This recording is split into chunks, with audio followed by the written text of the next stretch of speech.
after, I'm sitting with Oral Roberts. And that's when it really began. That's when things began to, how should I say, come together for me mentally. I'm thinking, okay, I got to look into this more. At that time, he was living in Southern Cali, where I lived for a long time, 21 years. And he was there, not far from my home. We're actually neighbors. So I'd go see him a lot. I saw Oral sometimes twice a week, sometimes once a week, sometimes at least once every 2 weeks. And we'd bring food to him, and he'd come to the house, and his house, go to the studio. I mean, I saw him like a lot. And I would just go just to sit down with him. And at the time, especially when Evelyn was getting frail, you know, he would call me and say, can you come over, let's have dinner? And I'd go over. And one day I'm sitting with him. Oh, dear Lord. When that man, sometimes he would say things to me in such an amazing way. One time, I'll tell you this one story quickly before I go on.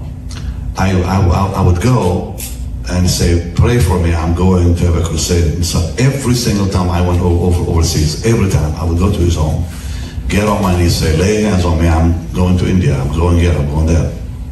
And he would go, he would always say, well, I'm with you, I'm going with you as you go and see those healings, I'm a part of it. And he was just so sweet and gracious.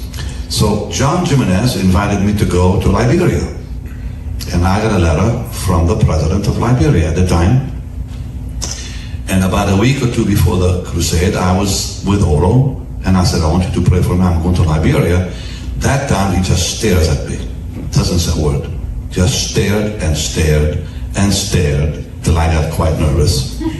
And I always would go see him about a week or two before I would have any big crusade, and he'd always pray, and you know, everything was fine. That day he looks at me and says, you go to Liberia, you'll come back in a casket, and God will judge you for dying early. I went like this. I said, what? He said, if you go to Liberia, they're going to kill you, and God will judge you for dying early. I said, I'm not going. That was a week and a half or so before the crusade.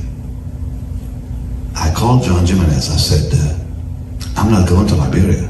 What? I said, Oral Roberts told me they're going to kill me if I go. What? This, and he went on and on. Then he got really upset. You don't believe that? I said, listen, this is Oral Roberts. And when Oral Roberts tells you, you're going to die, you're going to die. I'm not going. Boy, he really got upset. He said, the president sent you a letter. How can you do this to me and to the president and to the country?